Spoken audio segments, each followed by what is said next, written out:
Howdy, and welcome to another episode of the Cougarlicious Clubhouse. And we have a great show again for you today. You are going to laugh your off.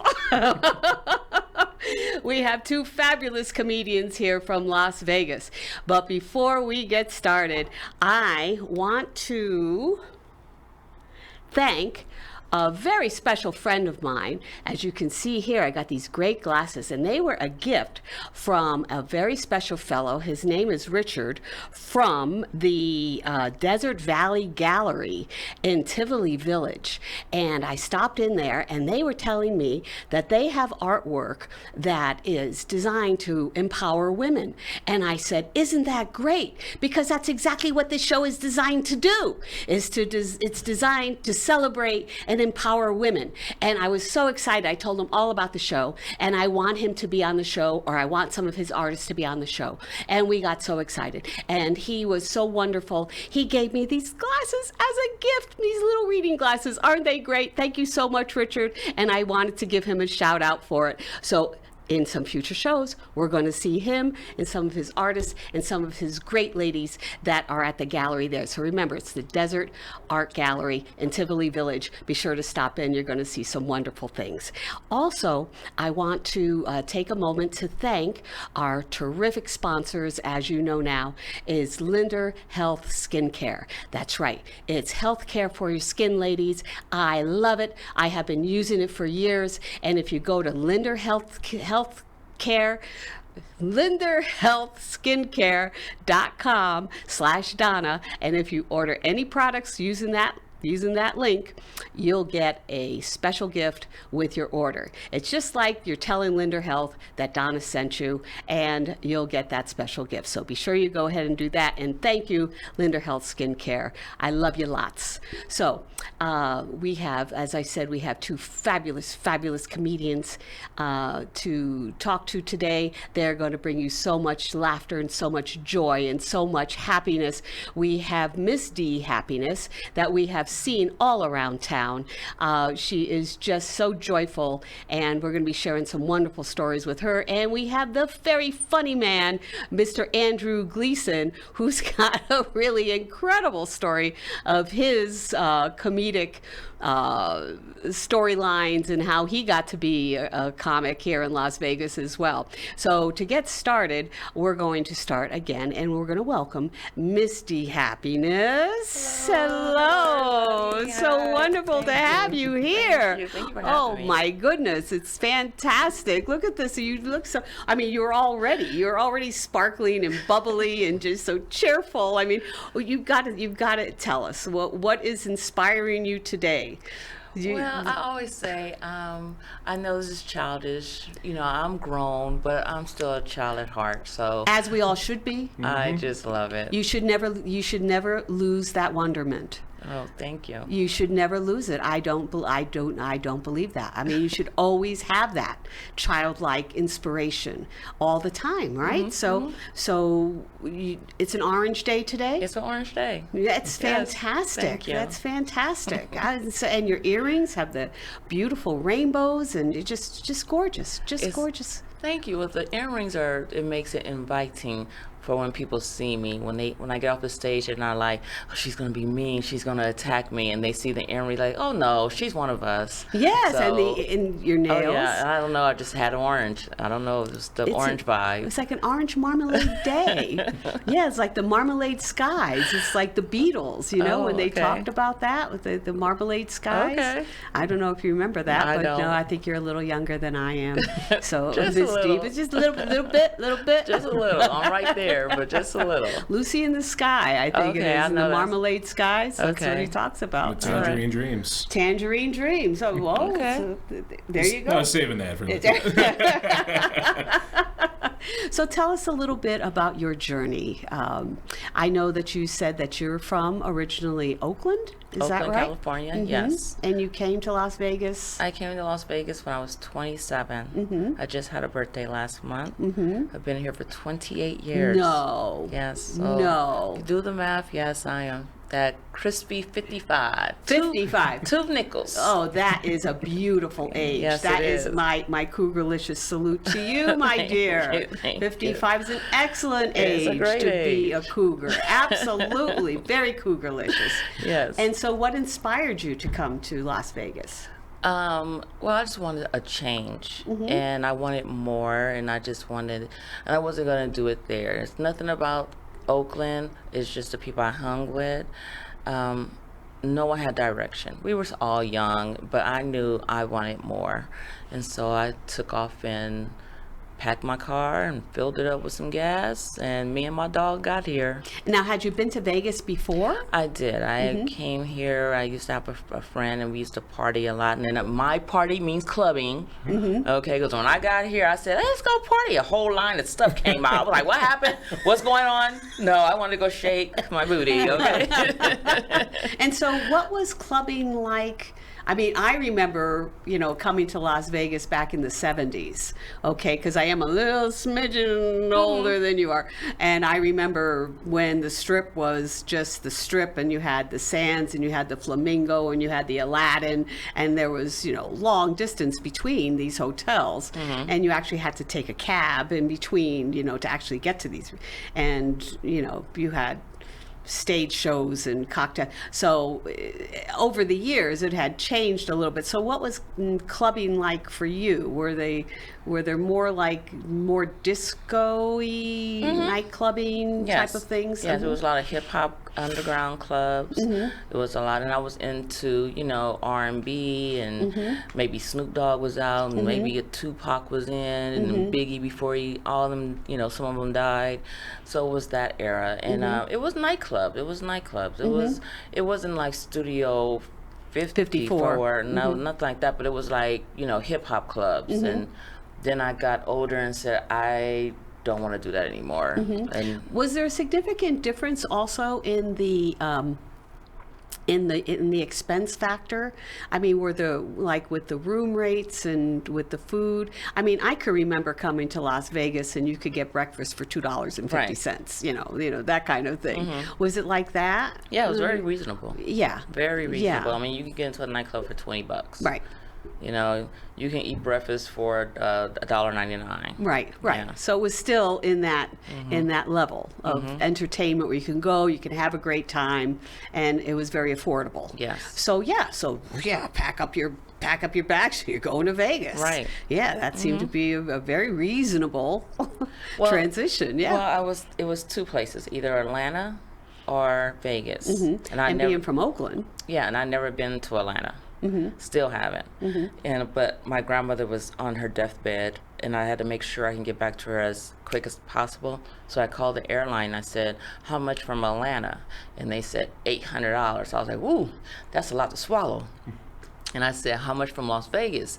And I said, if I had to get back to Oakland real quick, they said $100. I said, anybody will give you $100 to get to a funeral. So that made my decision too, the flight fare.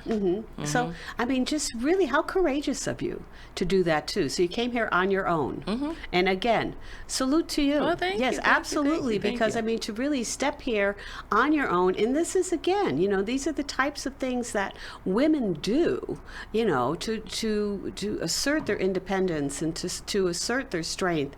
I mean, that is fantastic. That is so admirable.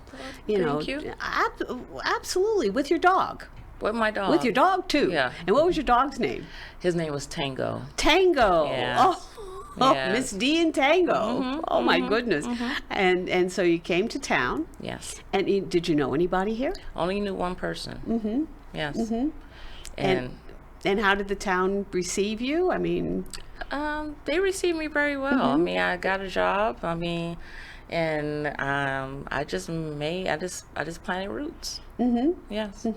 And just your life took off from there. Yes. So then tell us about those travels. I mean, were you in the entertainment business? Oh, I or- was entertaining this whole town. I used to be one of your late night strippers. Like, give me your dollars. Give me your dollars.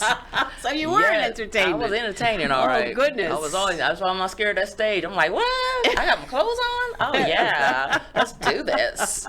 well, I mean, you were young, vibrant, yes. talented. Why not? Well, my first husband left me. He followed me here after I moved here. So I married him. And he left me 6 months pregnant. But the baby was still in the womb, and he left. And so when she came What a out, guy. yeah, what a champ. But when he left, I had to go collect my child support from everybody else. So that's why I became an entertainer, because I wasn't going to want for anything. I wasn't going to have my daughter do without. So that's how I did it for the 16 years or Ain't however. nothing wrong with that. It wasn't. I don't That's care who right. judges. That's right. I have a great daughter, and we had a beautiful life. That's fantastic. On, Good for you. On other people's husbands' money. Thank you. And you know what? I bet you those women have a lot to thank for, because I Yeah. bet you those husbands went home and they were spicy as ever, right? Right? You got them in the mood and they went home, and Yeah, that's right, and they- performed. So you remember that, ladies. You have this woman to thank for those spicy nights.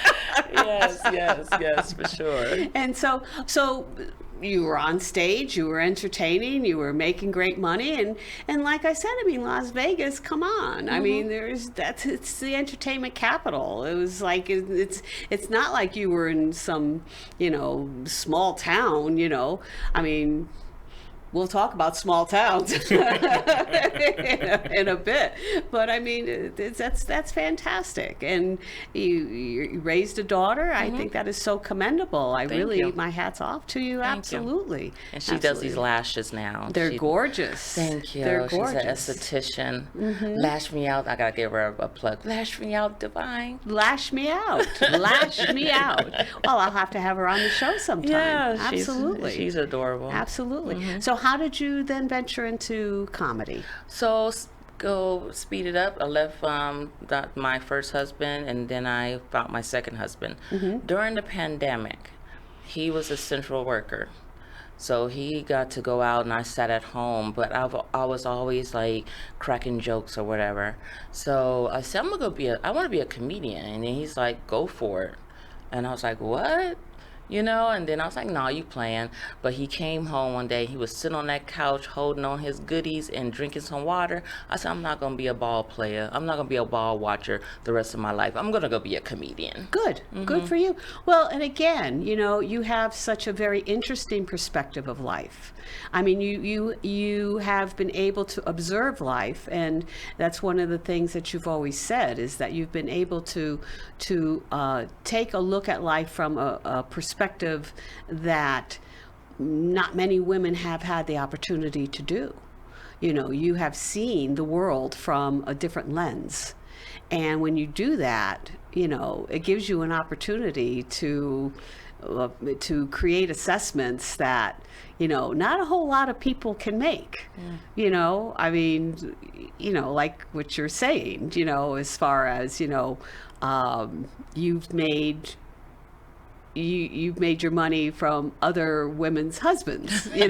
Well, thank you. Right? Yes. And, that's an assessment not a whole lot of women can say, but you did it in an entertainment field. That's unique. That is what makes you unique. Your experiences make you unique. Thank you. And that's what also gives you the opportunity to say, I know how to play.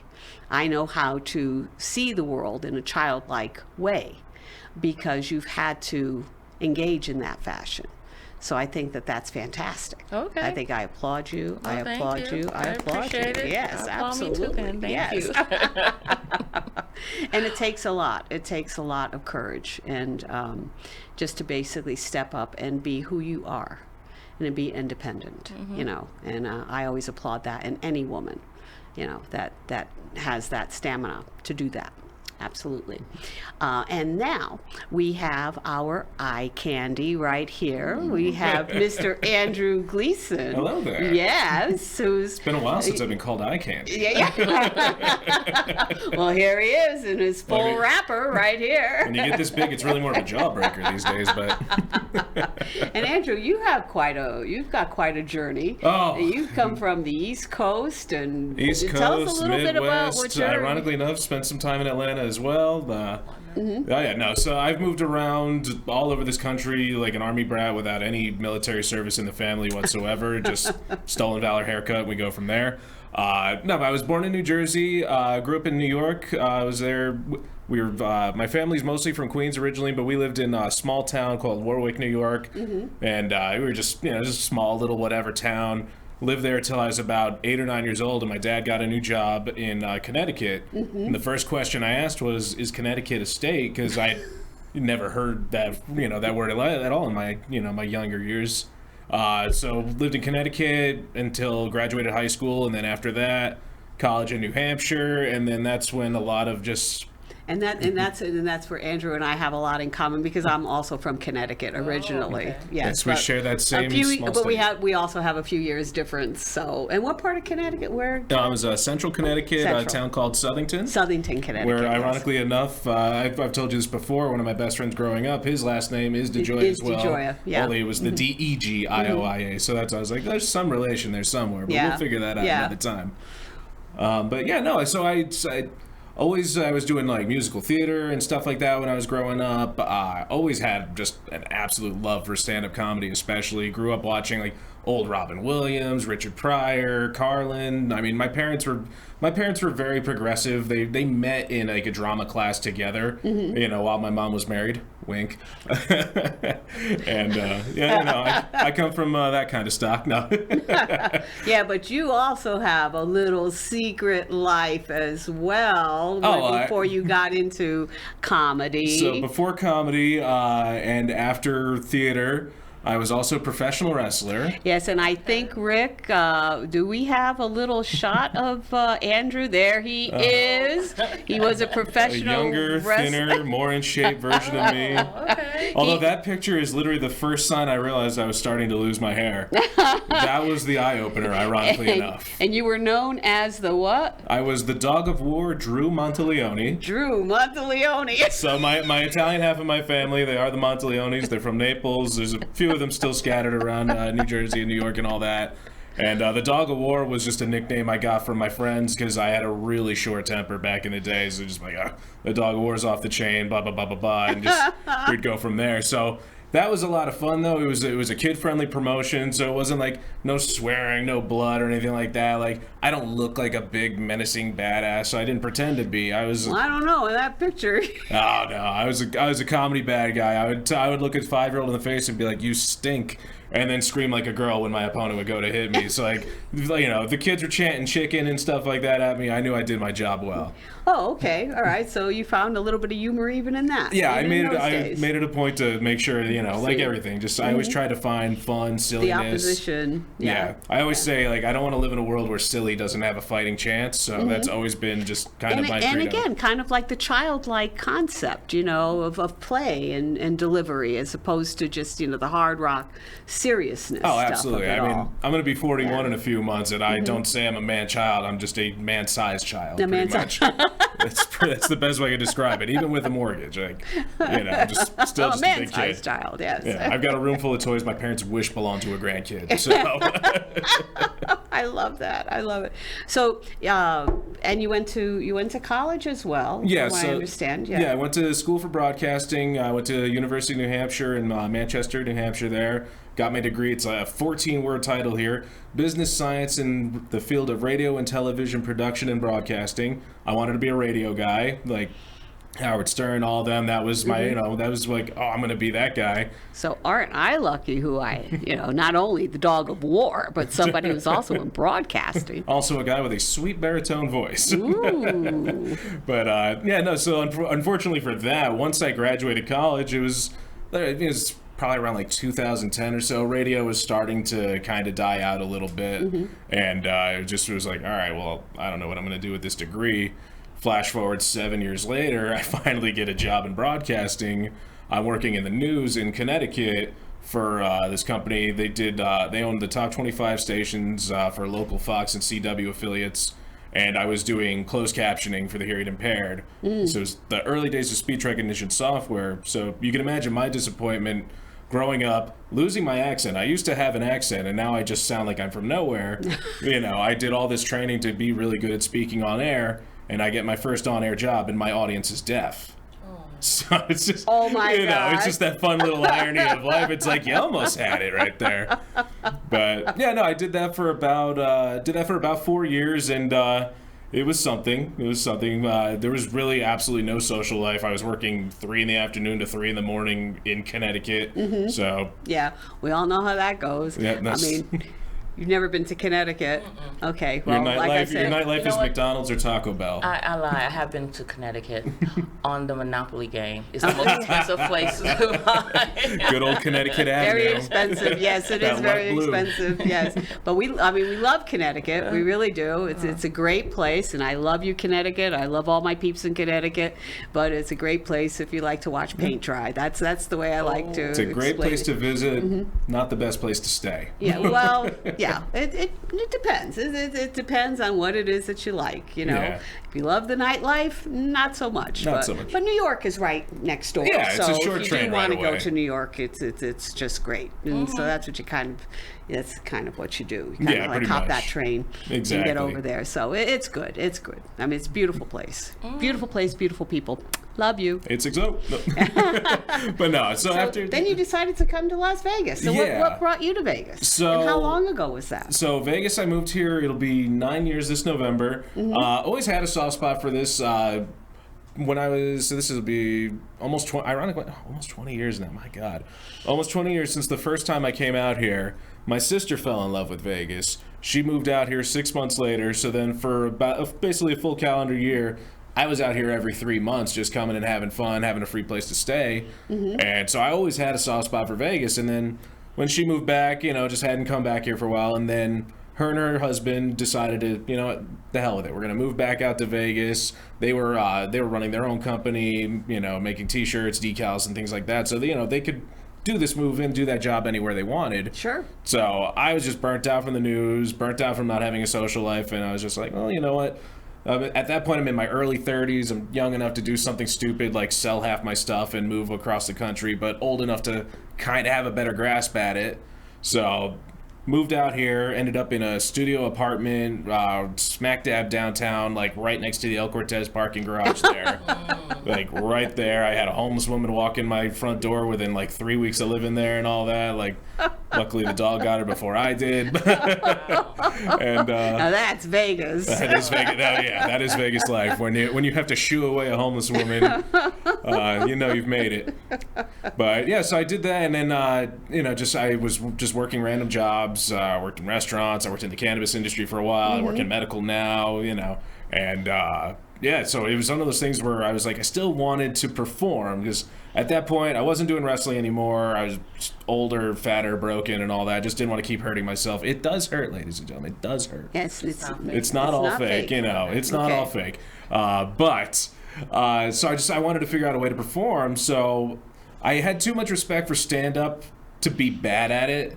So I never tried it for the longest time. So I was like, all right, well, I'll go in my wheelhouse, which was, improv and stuff like that from my years of doing musical theater. And that's where I met our good pal, Bobby Sticks. Right. Now, right. Yeah, Bobby. Do you know Bobby? Yeah, Bobby's great. Yeah. Bobby, you're great. You got to be on the show. We love Call you, me. Bob. He will come. Yes, I hope so. Yes. Yeah, so Bobby and I, we were in the same improv classes together and all that. So we did improv 1, improv 2, and then right when we were about to do like the big graduation final project and all that, COVID hit. Theater shut down. That's the end of that, thinking nothing of it. But, we still kept in touch like through, Instagram, Facebook and all that. And I saw that Bobby was starting to do stand-up. And all of a sudden it made it seem a little more like attainable, you know what I mean? It wasn't quite on that pedestal that it was. And this is taking nothing from Bobby whatsoever. It was just like, well, I know I'm as funny as Bobby. Like, I'm going to, I think I can do this. So shot him a message like, hey, where should I go? This and that, blah, blah, blah, blah, blah. Go to Wise Guys. Mario's hosting. Bobby's there. I go up dead last. Get a laugh on my first joke. crickets on my second joke. Won him back with the third joke. Had a minute 40 left, and I was like, I'll come back next week more prepared. Yeah, and that's what it takes. It really does. It takes just repetition, going up there, trying things out. Sometimes it works. Sometimes it needs improvement. You know, and you just basically keep honing the craft. You just keep honing it, you know, and just working on it. It's like making bread, you know, you're just kind of kneading it, you know, and then you take the good parts and you keep the good parts, and then you get rid of the old parts that don't work, and then you keep putting it together, and before you know it, you have an act, you know, and then you start defining your act, and you start creating a brand, and it just keeps growing and growing, and then you got a show, and then all of a sudden... And all of a sudden, you're Cougarlicious. You're Cougarlicious, yes, that's right. You know, that's how it all works. It just is such fun. Yeah, you go from the dog of war to eye candy. It's quite the journey. It really is. Oh my goodness, do you see this? We're running out of time. I can't believe this. Yeah, so that is fantastic. So now, you appearing any place soon, or? Hoping to get back on Kimmel's sometime in the next few weeks or so. Yes, we did Kimmel's together. Yeah, that was an absolute blast right there. Wasn't it? And so now I just got the all clear for it. So this past Saturday, I produced and hosted my first show. Really? Yeah, so it's the Saturday Chopin Mic. Okay. This is up in North Vegas at this place called the Foothills Tavern. Okay. They rolled out the red carpet for us. Oh, how nice. They had us on the video screens. They made laminated menu inserts of our flyers, had them in all that. They brought in a special vendor that literally did a comedy-themed menu for the event. And where is this? It's Foothills Tavern on Gowan Street in North Las Vegas. Okay. So we had about 13, 14 comics come out. I had 3 features, and I mean, the show is a hit. I mean, we had a packed house. Fantastic. And I hope you remember me next time you do one. I was about to say, we'll talk after this, but yeah, so it's going to be a month. It's going to be a monthly thing. Oh, how fun! Yeah, so first Saturday of every month, it'll be the Chopin Mic until I can come up with a more clever name. And okay. Yeah, it's just building my own thing. So you'll be doing one next month? Yeah, so the next month it's going to be on Saturday, June 14th. Okay. I had to push it a week because my sound guy's going to be out of town. Okay. And then after that, it'll be the first Saturday of every month. Fantastic. Good for you. Good for you. Also, Good luck. myself and a few other comics. We have a sketch group, ADHD Comedy. We've been putting out sketches for the last 4 or 5 months or so. We get new videos coming out every Wednesday. Nice. It's been a heck of a ride. Isn't it fun? It's so fun. It's fun. And Dee, are you? Well, I don't have that much on my calendar, so I am available. Okay. So, We'll talk for the mic. Yeah, I did get an invite just now to do a private party. Nice. So I'm waiting for the information for that. I just put in for Jimmy Kimball's. Good. And I do have June the 11th at the Sand Dollar. Nice. Downtown. Congratulations. Yes. Very good. So I'm just trying to fill up my little calendar. Excellent. Yes, Excellent. yes. Well, good luck, and you be sure to keep us posted. Yes. And I want to present to you our Cougarlicious refrigerator magnet that has our creed: a woman who stands in her own power, celebrates the divine diva, and enjoys a little eye candy. Thank you. That's Thank you. to remind you how wonderful and Cougarlicious you are. I appreciate Yes. it. Thank And you. To our subscribers out there, I just want to remind you all, thank you very, very much. When you like, share, and subscribe, you continue to support this channel, and I have great love for all of our subscribers. It doesn't cost a thing to do it. And with that, I think I have to say goodbye. So see you at our next episode. Bye. Cougarlicious.